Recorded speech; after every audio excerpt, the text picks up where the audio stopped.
नमस्कार दोस्तों, आप देख रहे हैं एक भारत डेली और आपके साथ मैं हूं राम बाबू गौतम।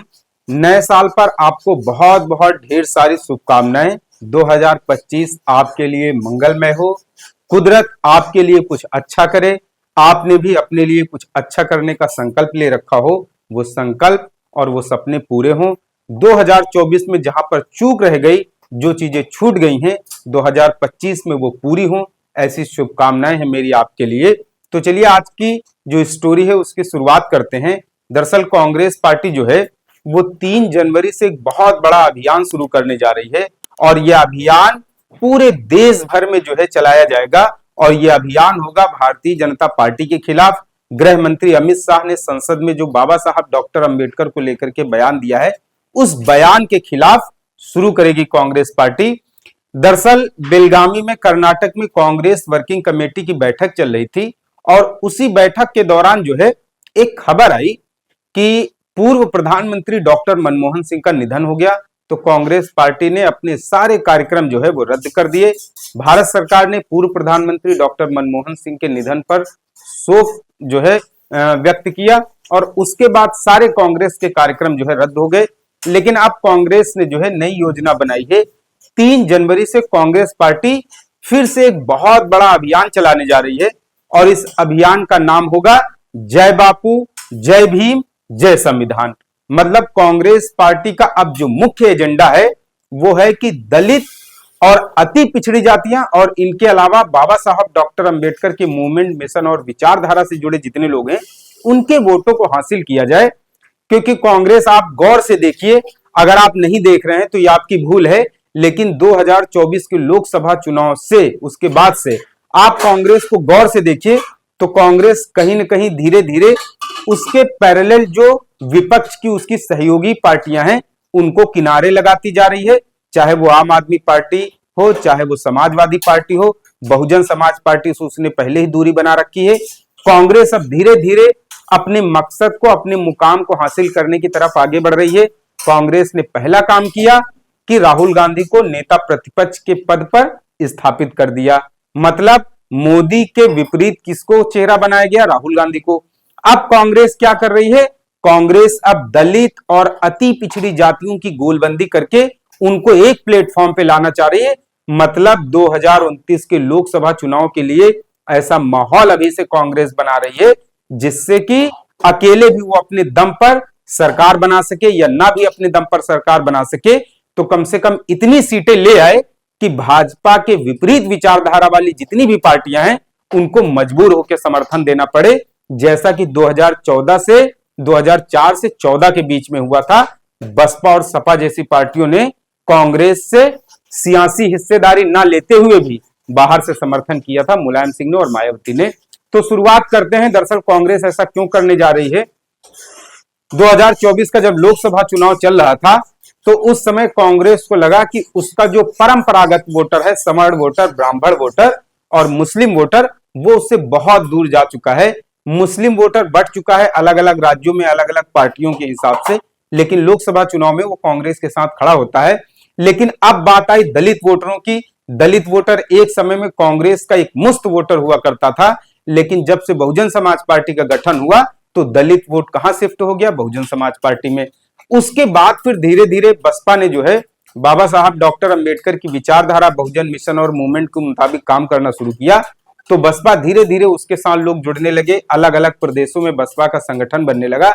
लेकिन तब कांग्रेस को ऐसा लगा कि बसपा अगर बहुत तेजी से आगे बढ़ती, उभरती है, मजबूत होती है, तो सबसे ज्यादा अगर किसी का नुकसान होगा तो वो कांग्रेस पार्टी का होगा।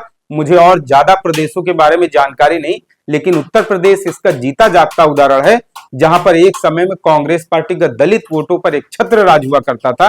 लेकिन 84 में जब बहुजन समाज पार्टी का गठन हुआ, मान्यवर कांसीराम साहब और बहन जी ने जब मिलकर काम किया तो बहुजन समाज पार्टी के बैनर तले पूरा बहुजन वोटर, दलित और अति पिछड़ी जातियां इकट्ठा हो गई। ये तो खैर भूतकाल की बातें हैं, पहले जो चीजें हुई उसको लेकर के हैं। लेकिन अब कांग्रेस पार्टी की रणनीति यह है कि किस तरीके से वो दलित वोटों को न सिर्फ उत्तर प्रदेश, मध्य प्रदेश, राजस्थान, बल्कि पूरब से लेकर पश्चिम, उत्तर से लेकर दक्षिण तक दलित जातियों को कैसे अपने बैनर के तले लेके आए, इसके लिए कांग्रेस पार्टी को एक बहुत बेहतरीन मुद्दा मिल गया है और ये मुद्दा दे दिया है भारतीय जनता पार्टी ने। अमित शाह ने संसद में बाबा साहब डॉक्टर अंबेडकर को लेकर के ऐसी बात कह दी कि उसके बाद तमाम ऐसे दलों को सड़कों पर उतरना पड़ा। कांग्रेस उस समय वहां पर विरोध नहीं दर्ज कराई राज्यसभा में जब वो बयान दिया जा रहा था, लेकिन जैसे ही वो बयान आ गया उसके बाद कांग्रेस को तब लगा कि ये जो है बयान बाबा साहब डॉक्टर अंबेडकर को लेकर के दिया गया अमित शाह का बयान उसके लिए संजीवनी साबित हो सकता है। और उसके बाद कांग्रेस पूरे नीले झंडे बैनर, ऐसा एक पल में तो ये लगा अगर आप चेहरों को भूल जाए केवल झंडे बैनर कपड़े देखें तो आपको ऐसा लगेगा कि शायद बसपाई मैदान में उतर आए। पूरे नीले कपड़े बैनर बाबा साहब की फोटो लेकर के कांग्रेस पार्टी के सांसद और कार्यकर्ता कहां सड़कों पर उतर गए। लेकिन अब कांग्रेस को लग रहा है कि इस मुद्दे को अभी छोड़ना नहीं चाहिए और कांग्रेस पार्टी अब इस मुद्दे को जो है घर घर तक पहुंचाना चाहती है।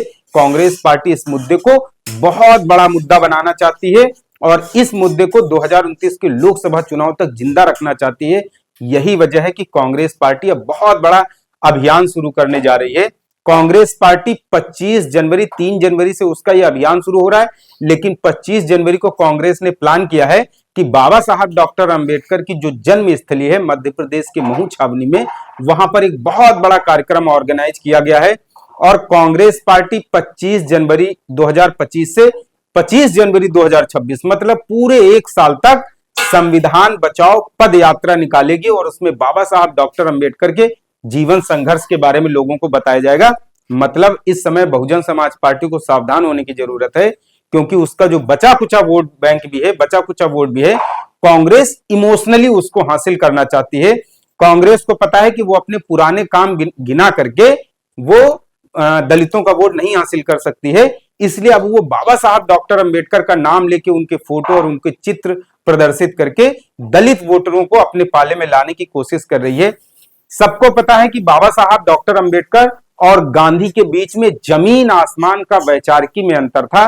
बाबा साहब डॉक्टर अंबेडकर दलितों के उत्थान को लेकर के, अनुसूचित जातियों के उत्थान को लेकर के धरातल पर कोई काम होते हुए देखना चाहते थे। एक प्रैक्टिकल जो है वो प्रैक्टिकली चाहते थे कि चीजें जो है वो सही हो, सुधारी जाएं। और गांधी धीरे धीरे चीजों में विश्वास रखते थे पुरानी धारणाओं के साथ, और इन्हीं सारी चीजों को लेकर के बाबा साहब डॉक्टर अंबेडकर और गांधी जी में मतभेद भी था। पूना पैक्ट के दौरान वो मतभेद उभर करके भी आया।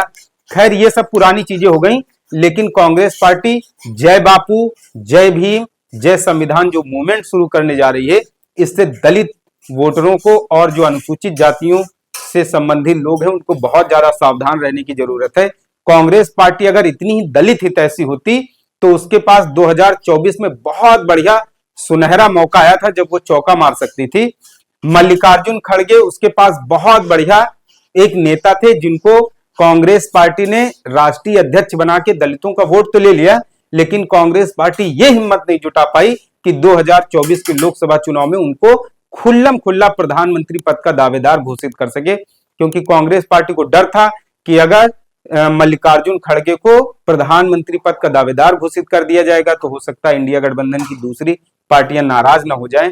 लेकिन अगर कांग्रेस पार्टी दलित वोट लेना चाहती है, अनुसूचित जातियों के वोटरों में अपनी पैठ बढ़ाना चाहती है, तो कांग्रेस पार्टी को कम से कम एक बार बड़ा दिल जरूर दिखाना होगा। तो 2024 के लोकसभा चुनाव में कांग्रेस पार्टी के पास एक बहुत अच्छा मौका था जब कांग्रेस पार्टी मल्लिकार्जुन खड़गे को प्रधानमंत्री पद का दावेदार घोषित कर देती, और ममता बनर्जी तो उनके समर्थन में आ भी चुकी थी। दलित होने के नाते शायद दूसरी पार्टियां भी जो है वो मना न कर पाती, भले ही मजबूरी में, लेकिन मल्लिकार्जुन खड़गे का जो है सब लोग समर्थन करते। लेकिन 2024 के लोकसभा चुनाव में भी कांग्रेस पार्टी राहुल गांधी के लिए प्रधानमंत्री पद की प्रतीक्षा कर रही थी। राहुल गांधी को प्रधानमंत्री का पद भले ही न मिला हो, लेकिन मोदी के विपरीत जो है 2024 के लोकसभा चुनाव में उनको एक बड़ा चेहरा जरूर बना दिया गया और वो इस समय नेता प्रतिपक्ष हैं। तो फिलहाल अब मल्लिकार्जुन खड़गे हो गए हैं 82 साल के, 5 साल के बाद वो 87 हो जाएंगे, मतलब प्रधानमंत्री पद के दावेदार वो ऐसे ही नहीं रहेंगे। तब अब वो कांग्रेस पार्टी फिर से चाह रही है कि बाबा साहब का नाम लेकर के, उनकी फोटो और चित्र लेकर के जो है किसी न किसी तरीके से दलित वोटों की गोलबंदी की जाए। तो आपको बहुत ज्यादा सावधान और सतर्क रहना है। तो देखना है आने वाले समय में कांग्रेस पार्टी जो राजनीति कर रही है इसका क्या असर पड़ता है और जो दूसरी पार्टियां हैं वो कांग्रेस पार्टी के इस तरीके के कार्यक्रमों का किस तरीके से विरोध करती हैं। जय बापू, जय भीम, जय संविधान, जो एक मिशन मूवमेंट शुरू किया गया, अभियान शुरू किया गया है कांग्रेस पार्टी की तरफ से, इसको लेकर के आप क्या टिप्पणी करना चाहते हैं कमेंट बॉक्स में जरूर बताएं। आपसे अपील है एक भारत डेली को शेयर और सब्सक्राइब जरूर करते रहें। धन्यवाद।